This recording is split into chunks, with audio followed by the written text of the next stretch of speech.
Hey, welcome back. So now that we've established a foundation in DAX, it's time to turn our attention to the most important application of DAX, measures. So what the heck are measures? Well, basically, they're formulas that you add to a pivot table. But beyond that, there's a lot of things that make them special and unique above and beyond any calculations we've been able to do in pivot tables up to this point. For one thing, measures are portable, which means that you can define a measure in one place and then use it in multiple different pivot tables. Now, if you've ever used calculated fields in pivot tables, measures are somewhat similar to those, but far, far more powerful. Instead of being limited to just adding the standard count or sum or average calculations that we've included in our pivot tables until now, measures allow you to leverage the power of DAX to add sophisticated, reusable calculations to the values area of a pivot.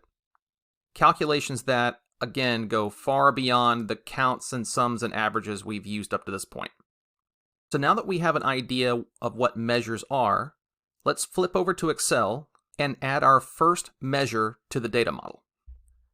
So here in our starter file, to create our first measure, I'll first go to our Power Pivot tab on the ribbon, and then on that contextual tab, I'll hit the Measures button.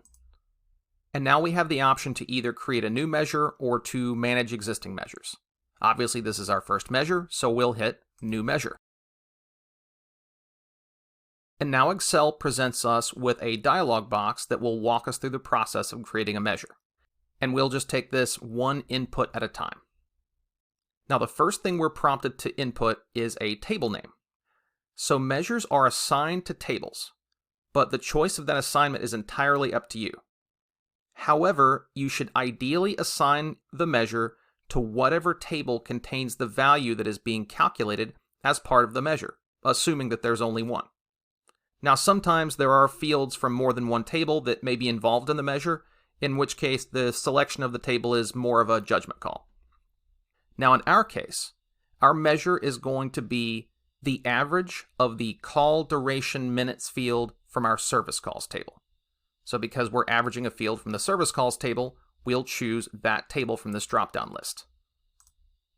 Next, we're prompted to give the measure a name, which, just following common sense, should be meaningful and descriptive, and I think I'll call it average call duration minutes. Optionally, you can also enter a description for the measure, which can provide some additional insight into what the measure's purpose is or how the calculation works, but for this simple measure, we'll skip that step. And now that finally brings us to the most important part, which is actually writing the formula.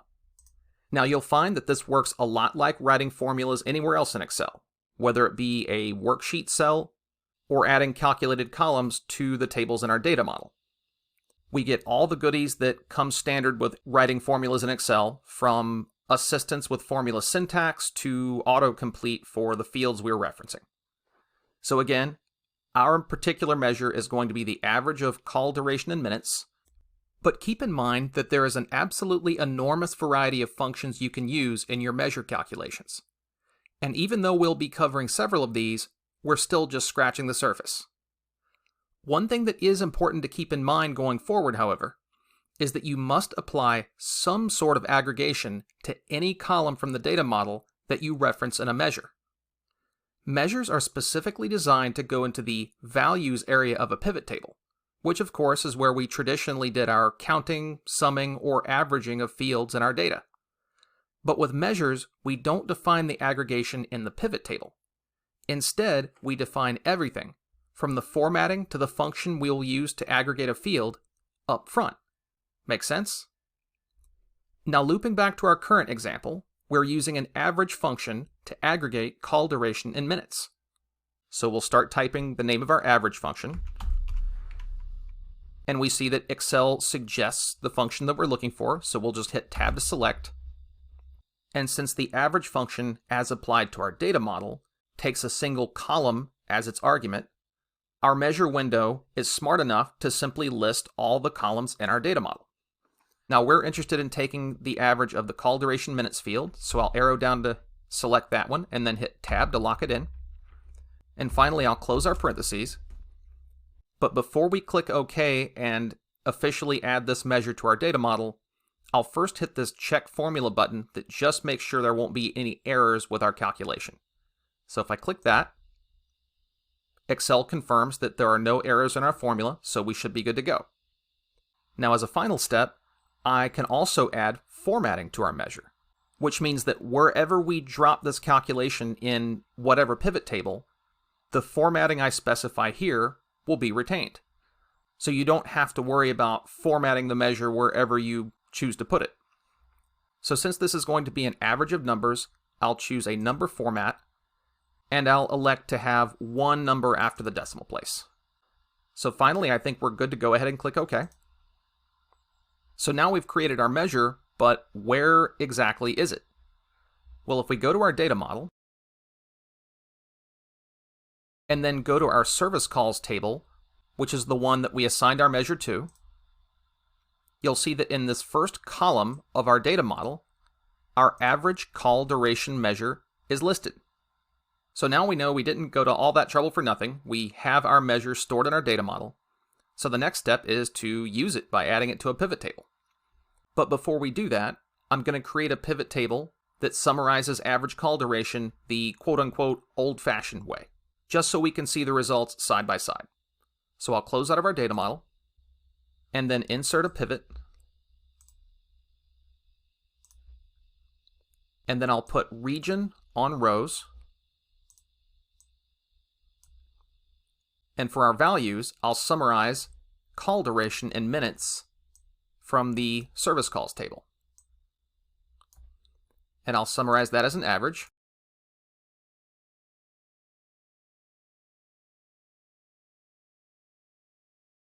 So now that we've crunched out average call duration in minutes the traditional way, let's throw our new measure into our pivot table and see how that looks side by side. So still under our service calls table in the pivot table field list, we now see below all the other fields in the table, the name of our measure preceded by this little FX symbol. So because we assigned that average call duration minutes measure to our service calls table, we see it listed as just another field available to us in that table. And that little FX symbol just lets us know that this is a measure and not a conventional field from a table. So now we can just grab that measure and drag it right into our values area. And we see that we have the same results that we got from dragging in the raw call duration minutes field, but without having to go to the additional trouble of specifying how the field should be summarized as a sum or an average, or how it should be formatted. We defined all of that stuff up front in the measure so that when we dragged it into the pivot table, everything just worked. Now it's worth noting that our existing calculation in our pivot table is technically also a measure, but it's what's known as an implicit measure. Basically, whenever you summarize anything in the values area of a pivot table, you are technically creating a measure. But if you don't define that measure explicitly, like we just did with our average call duration minutes measure, it is an implicit measure, which means you don't have access to all the power of the DAX programming language, nor do you have the ability to predefine the formatting of the measure or to add it to multiple different pivot tables. For this reason, I highly recommend defining measures for any calculation you do in your pivot table. There's really just no downside. You never know when you might want to add the same measure to a different pivot table, and having your calculations defined in one place doesn't just save time, but also enforces consistency and data integrity when creating multiple pivot tables. Now, it's important to note that the same rules of data modeling that applied to calculations in our pivot tables before apply equally to measures that we create with DAX.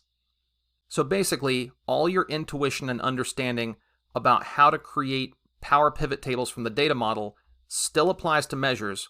We now just have the ability to take those calculations way further. So just to underline the portability of measures, I'm going to create a whole new pivot table here, and then add our new measure to it. So I'll close out of our field list here, and then click a different cell, and insert a new pivot. And for this pivot, I'll put product on rows. And then in our values area, I'll simply add our new measure from our service calls table.